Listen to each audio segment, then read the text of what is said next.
Everything we've talked about today may or may not be new to you.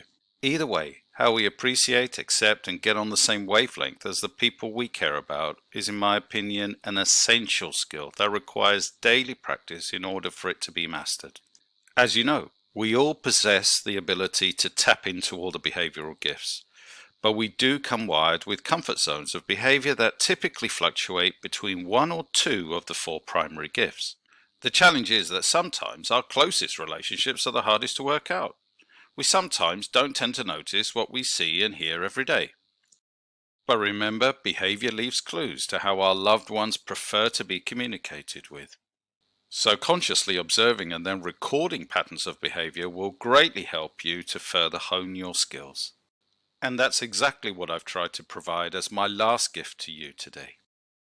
Here are a selection of words that exemplify the natural behaviors for each of the four primary gifts or comfort zones of behavior. So the challenge here for you is to simply place a mark next to the behaviors you see or hear being displayed by the young person or indeed anyone that you want to understand and appreciate. By recording your observations over a period of, let's say, a week, you'll start to see some patterns emerging. Obviously, the longer you do this, the more you'll uncover. Of course, these words are designed to highlight balanced behavior. But what about the inflated behaviors that we all display at times? Well, I've created a second list focused on what we call our off-balance behavior. Now, it all begins to become really interesting when you begin to use these, let's call them observation dashboards, in a number of different ways. In the first instance, you'll of course be identifying a young person's nature, their natural gifts. But by also comparing which observation dashboard has the greater number of marks or ticks, you'll also be able to understand whether they are currently displaying more balanced or off-balance behavior. You could also invite your partner to complete this exercise for the same young person and then compare your observations to establish whether your perceptions align or perhaps differ. Depending on their age, of course, perhaps get your young person to take a look at these observation dashboards and ask them to highlight the words they think best describes the behavior that feels most natural to them. Or maybe even give the dashboard to someone who knows your child in a different capacity, perhaps a friend or a coach or a teacher, or even another member of your family, and ask them to highlight the words they think best describes the young person. And finally, you can even use this as a self-awareness reference tool. As you read through the words, which ones resonate most strongly with you? However you decide to use it.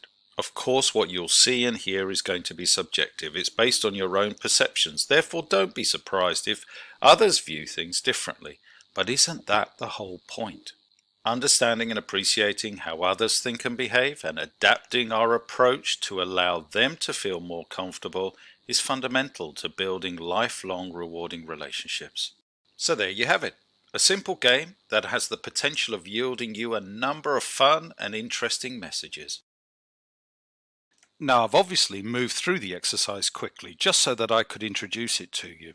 But rest assured, the observation dashboards are available to you complete with the supporting notes. All you need to do is message me via this email address and we'll organise for the information to be sent straight over to you.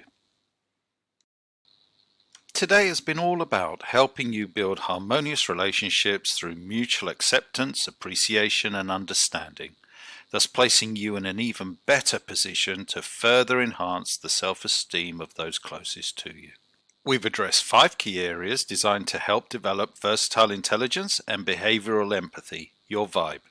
First, self-awareness, your behavioral DNA, your nature, a fundamental part of what makes you you.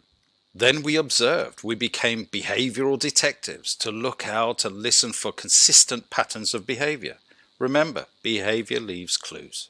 We also identified the behaviors that motivate and inspire self-esteem and what demotivates and can manifest into imposter syndrome. All of which is determined by how you perceive your child and how your child, and indeed everyone you engage with, how they might be seeing you, how they perceive you. And lastly, we've introduced ideas and tools to help you make those small adaptations to further build your behavioral empathy and help you get on the same wavelength as those who are most important to you. All our gifts are wired into our nervous system, but they're not designed to place us in boxes or limit us. Quite the opposite.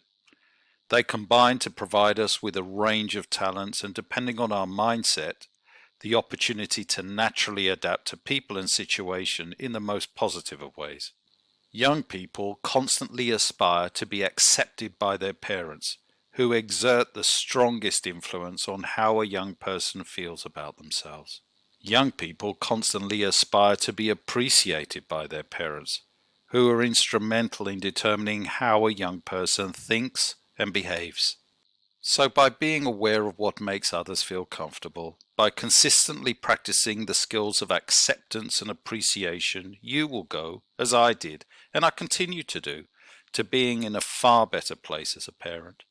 You see, I believe that everyone should have these abilities in their life skills locker, helping us all to strengthen our psychological armor, the building blocks for every person's lifelong self-esteem.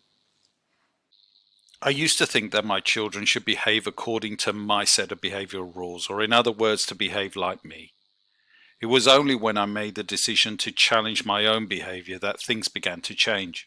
And I have to admit that adapting my communication mindset and to look at others differently has not been easy. It's not something that's come naturally to me. But there are some quick wins. By understanding your child's natural gifts and consistently adapting your behavior in small ways, you will develop even stronger relationships that have the potential of lasting a lifetime. It's been my honor to serve you today, and I sincerely hope that this course has helped you by either reminding you of what you already know, or perhaps providing some new ideas and approaches. And I'd certainly love to hear from you in person, so feel free to drop me a line, gs@v.i.b.e.com. Or if you'd like to know more about v.i.b.e, please visit our website, v.i.b.e.com.